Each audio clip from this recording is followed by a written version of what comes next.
오늘은 구주 강림절 첫째 주일입니다. 그래서 여기 촛불이 하나 켜져 있고요. 이 꽃꽂이의 촛불은 또 하나 하나가 3개 켜져 있는 것입니다. 그래서 강림절 첫째 주일을 상징하는 아주 강조된 그런 앞에 강단 장식을 여러분이 보고 계십니다. 강림이라는 말은 라틴어 아드벤투스의 번역어로서 앞섬, 준비함, 예습 그런 뜻을 담고 있습니다.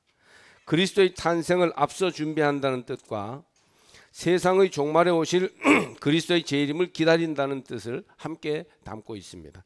이미 예수님은 오셨어요. 초림 예수님의 오심으로 말미암아 우리 죄가 씻음받고 영생의 소망을 가지게 된 것을 기념하면서 다시 오실 주님의 때, 그 거룩한 종말의 때를 믿음으로 준비하겠다는 그런 마음을 가지고 우리가 이 강림절을 맞이하고 있습니다.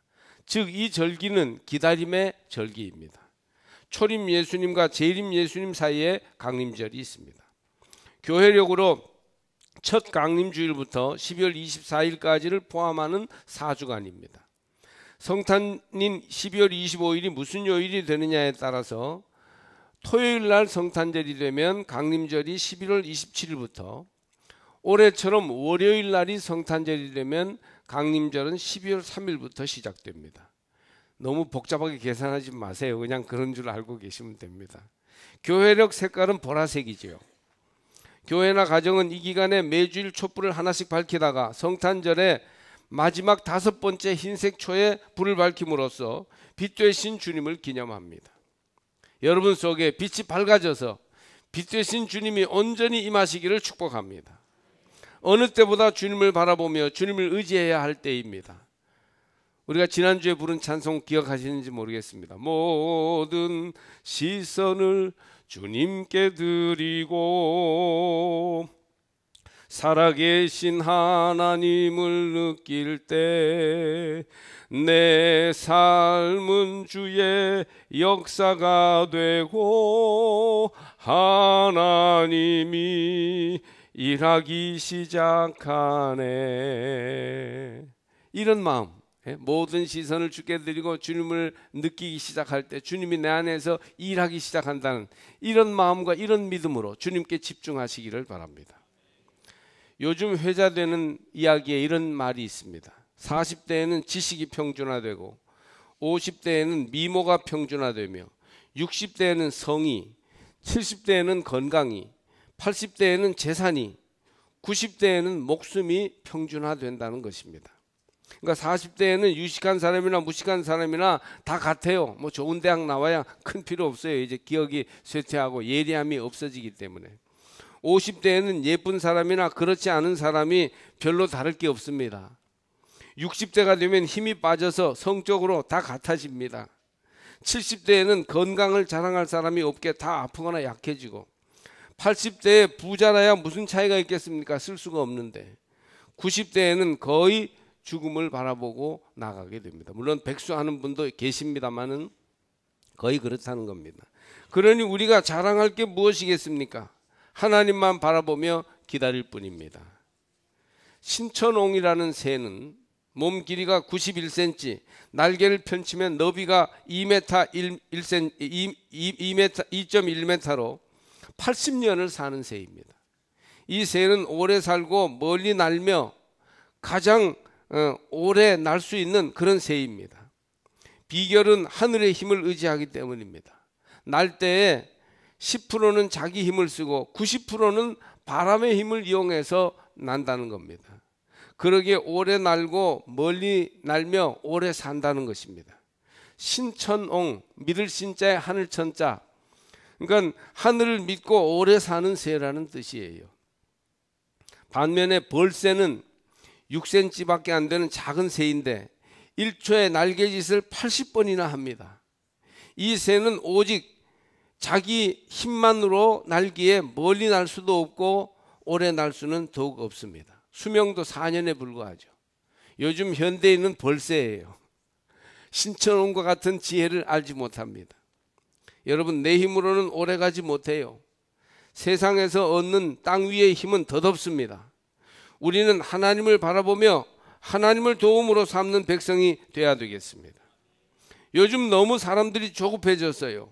모든 걸 자기가 하고 또 확인해야 됩니다. 그런데 우리가 하나님께 모든 걸 맡기고 기다릴 줄 아는 사람으로 변화되어야 할 줄로 믿습니다. 이번 강림절기는 여러분 모든 것을 하나님께 맡기고 우리의 시선을 주님께 고정하고, 그리고 마치 바람을 의지하여 날아가는 신천홍처럼 그렇게 좀 지혜롭게 하나님을 의지해서 인생을 살아가시기를 바랍니다. 조급해하지 마시고 기다릴 줄 아는 성도들이 되시기를 축복합니다. 초대교회는 모일 때마다 마라나타 마라나타 하면서 주의 오심을 간절히 기다렸습니다. 마라나타라는 말은 요즘 할렐루야를 부르는 것처럼 초대교회에서 많이 쓰던 말로서 주의 오심을 절박하게 기다린 성도들의 외침입니다. 아람어로서 그 뜻은 주여 오시옵소서라는 뜻이에요. 한번 따라해 보실까요? 주여 오시옵소서. 마라나 오시옵소서, 타 주여, 그런 뜻이에요. 마라나타. 이 말은 성찬식에서 주님의 임재를 기원하는 말이었으며 재림을 기다리는 믿음을 나타내는 말입니다. 초대교회 교인들은 주님 오시기를 날마다 기다립니다. 주님만 바라보오니 오셔서 눈물을 씻겨주시고 인생을 회복시켜 주셔서 이런 기도를 많이 드렸습니다.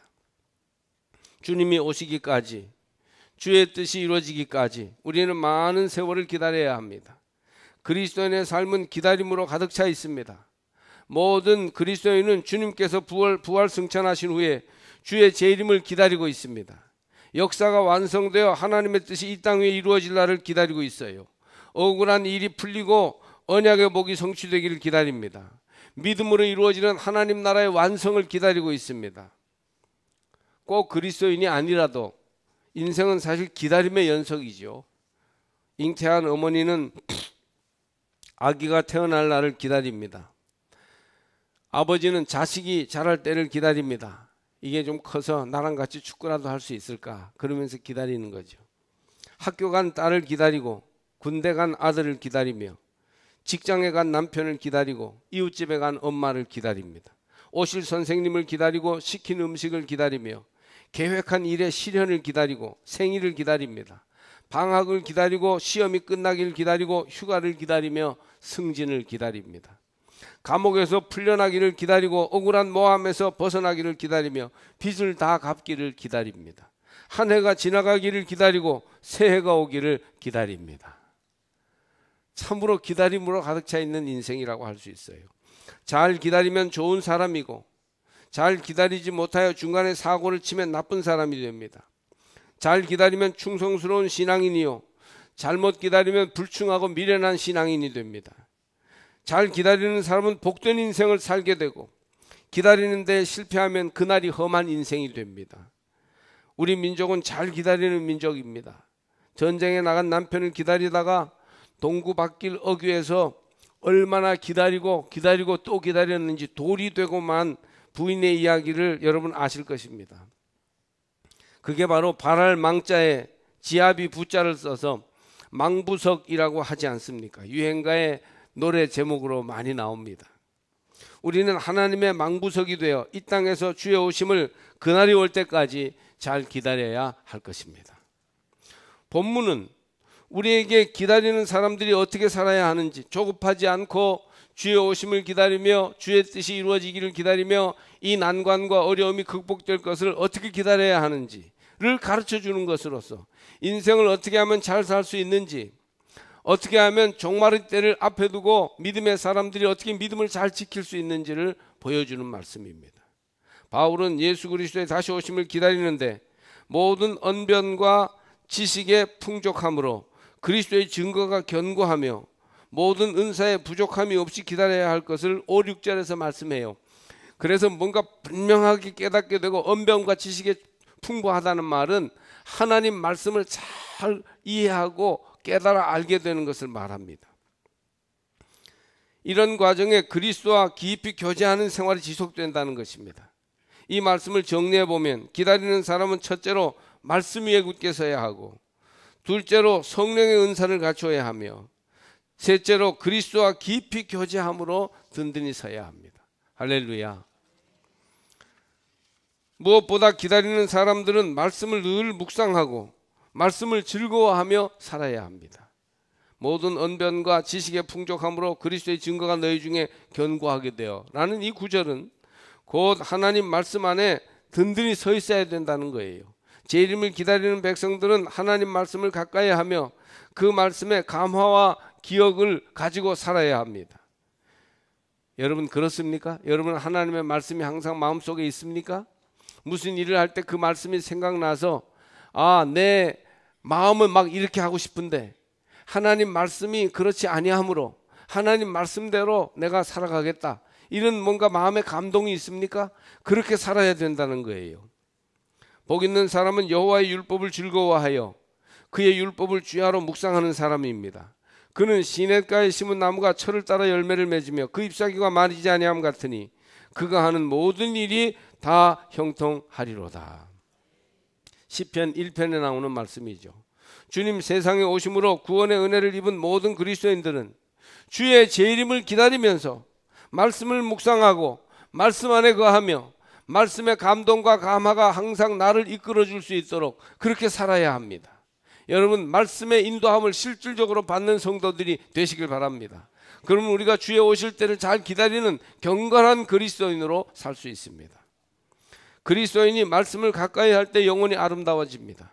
그러나 말씀을 멀리하면 금방 죄의 유혹에 빠져 영혼이 추해집니다.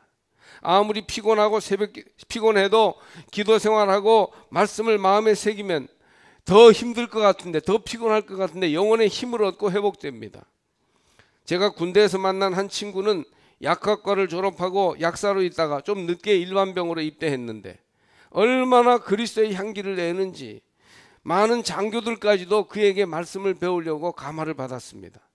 그에게 나타나는 가장 큰 특징은 말씀을 늘 묵상하고 말씀 안에서 생활하는 것이었어요. 그는 제대를 기다리고 있는 사병이었습니다. 군생활 늘 할 사람도 아니에요. 제대를 기다리기까지 가장 아름답게 생활하는 비결은 말씀을 묵상하고 말씀을 간증하고 말씀대로 사는 것임을 저는 보았습니다. 여러분 우리 그리스도인들은 그래야 돼요. 세상은 뒤숭숭하고 어떤 전쟁과 난리가 나더라도 우리는 하나님의 말씀의 감동을 간직하고 말씀 위에 굳게 서서 바르게 사는 경건한 그리스도인이 되어야 할 것입니다. 존 웨슬리가 영국 성공회의 수장인 캔터베리 대주교를 방문한 적이 있어요. 영국 교회의 대표예요. 그때 대주교는 웨슬리에게 원하는 것이 무엇인지를 물었어요. 웨슬리가 자꾸 이렇게 감리교단을 일으키고 영국 성공회에서 빠져나가니까 그 옥스퍼드 대학을 나온 수재가 왜 자꾸 그런 이상한 짓을 하느냐 이렇게 물어본 거지요. 그때 웨슬리는 저는 성경을 원합니다. 교회를 위해서 하나님의 말씀인 성경이 있기를 원합니다. 그러자 캔터베리 대주교가 왜 그대는 주교나 대주교 같은 자리를 원하지 않고 성경을 원합니까? 그러자 웨슬리가 대답했습니다. 생명이 있은 후에나 주교나 대주교가 귀합니다. 말씀이 생명을 주시기 때문에 영국 교회가 그 생명을 취하기를 바란다는 웨슬리의 얘기입니다. 성경 말씀이 우리 생활에 살아있을 때 우리는 다시 오실 주님을 기다릴 수 있는 힘을 얻으며 참되고 경건한 그리스도인으로 이 땅 위에 서게 될 줄 믿습니다. 다음으로 기다리는 사람들이 잘 기다리기 위해서는 성령의 은사를 가져야 합니다. 은사, 이것을 사모하십시오. 하나님이 우리에게 주신 선물로서 그리스도인으로서 인생을 사는데 필요한 모든 능력과 재주입니다. 행복하게 의미 있게 살기 위해서 하나님이 은사를 내려주십니다. 초대교회에는 신비한 은사가 많았습니다. 고린도전서 12장에는 각종 은사가 열거되어 있어요. 실제로 기도하고 성령 감동하면 이런 은사가 요즘도 나타납니다. 지혜의 말씀, 지식의 말씀, 또 믿음, 병 고치는 은사, 능력 행함, 예언함, 영들 분별함, 각종 방언 말함, 방언 통역함, 이런 것들입니다.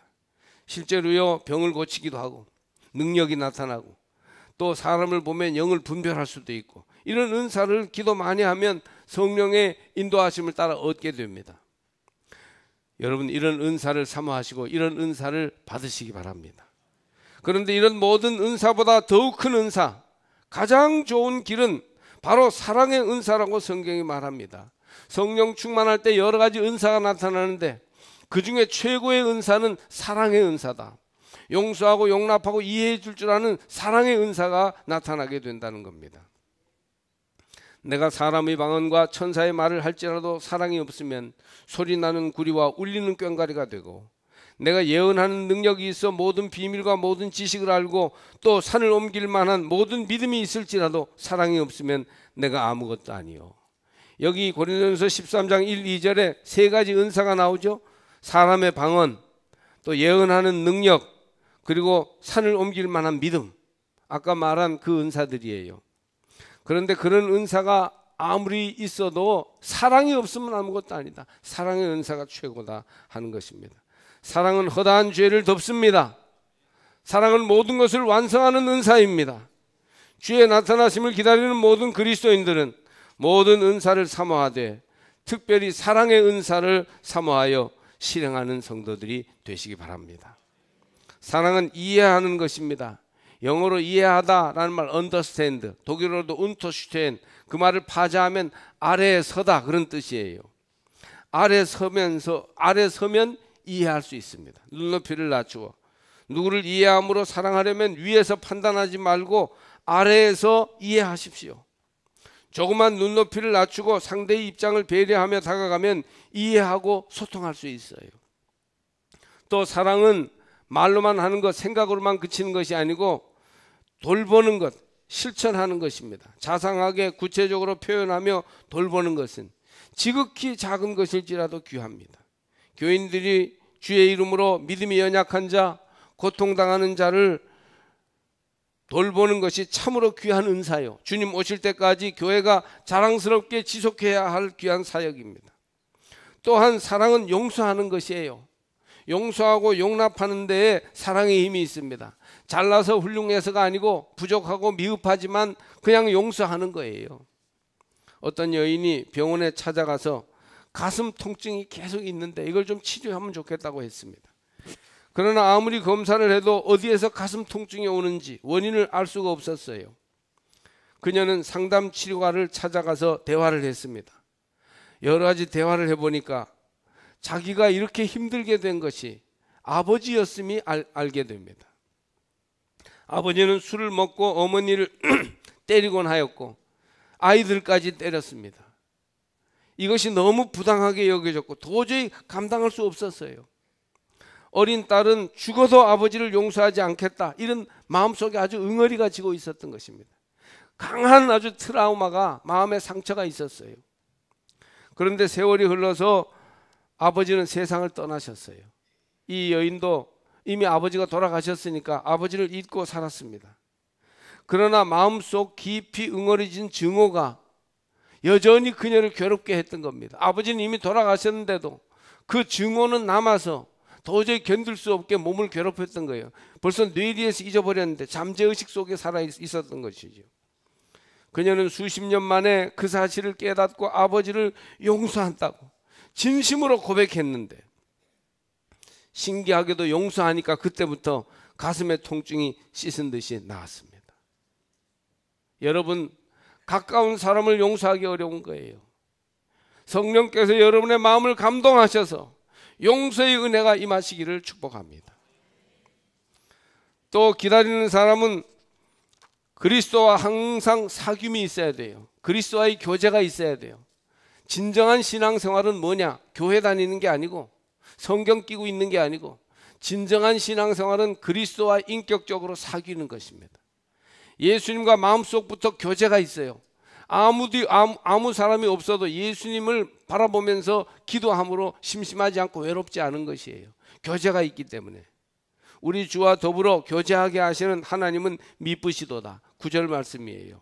이게 종말을 기다리는 성도의 모습이라는 것이죠. 여러분, 건성으로 형식적으로 믿지 마시고 그리스도 예수와 깊이 교제하시기를 바랍니다. 내가 예수님과 교제해 보니까 이 세상 그 어떤 사람보다 교제하는 것보다 더 귀하고 아름답고 즐겁고 행복하였다. 이런 고백이 있는 그리스도인이 참된 그리스도인이에요. 그리스도와 교제하는 것은 마치 가지가 줄기에 붙어 있는 것과 같아요.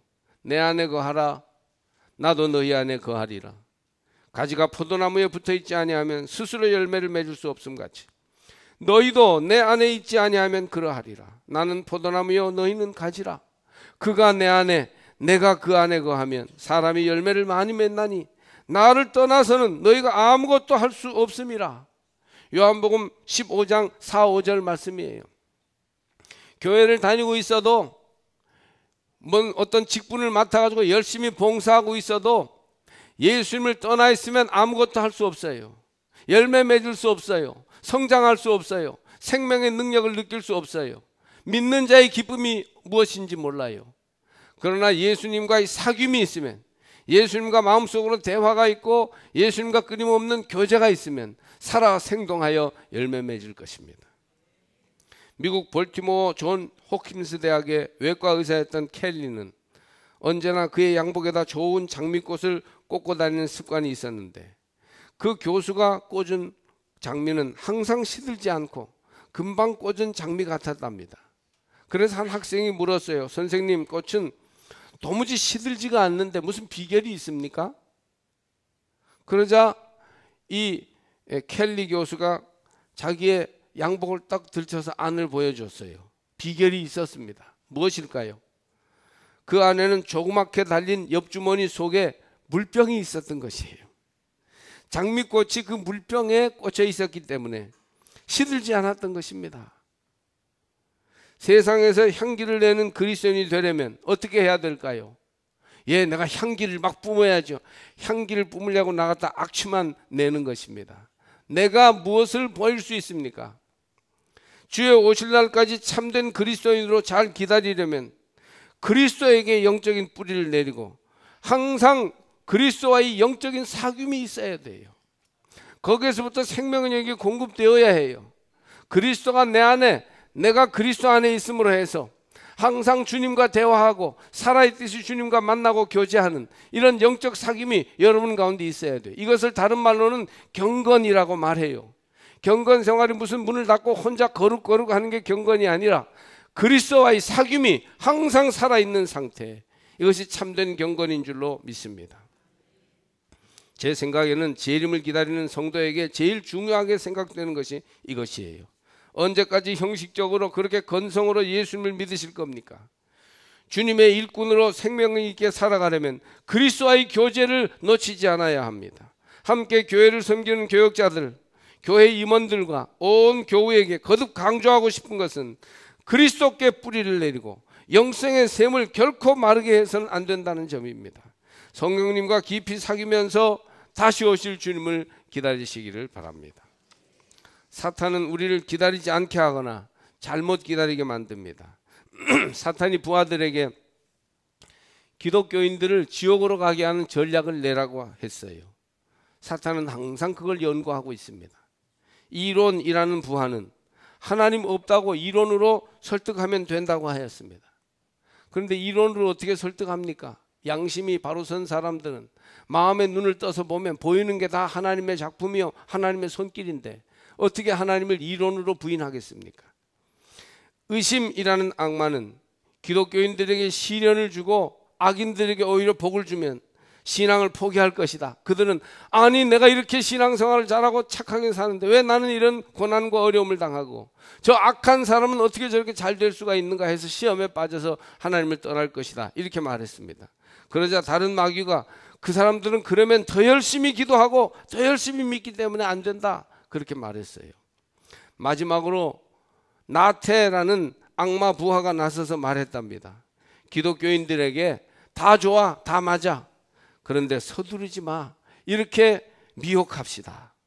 그러면 영혼이나 구원에 대해 점점점 무관심해질 것입니다. 다 하는데 오늘 하지 말고 내일 해. 그렇게 자꾸 미루라고 권고하면 그들이 결국 넘어질 것입니다. 이것이 마귀 나라에서 당선돼서 통용되는 이론이라고 합니다. 주께서 역사를 완성하실 종말이 가까이 왔습니다. 여러분, 종말이 멀지 않았어요.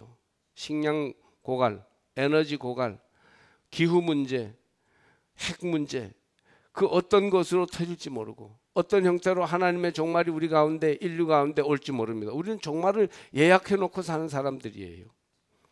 또 우리의 생애를 마치고 주님께로 가는 날도 멀지 않습니다. 우리가 지금까지 살아온 날보다 훨씬 짧은 세월 동안 화살같이 지나가고 나면 인생을 종칠 날이 올 것입니다. 주께서 너희를 우리 주 예수 그리스도의 날에 책망할 것이 없는 자로 끝까지 견고하게 하시리라. 이 8절 말씀을 붙드시길 바랍니다. 사랑하는 여러분, 기다리는 자는 바르게 끝까지 기다려야 됩니다. 잘 기다리는 사람들은 성경 말씀을 늘 가까이 하고 사랑의 은사를 특별히 사모하며 성령 안에서 그리스도와 항상 사귐이 있는 그런 생활을 해야 합니다. 그때 주님 만나서 잘했다, 착하고 충성된 종아, 칭찬받는 성도가 될 수 있을 줄로 믿습니다.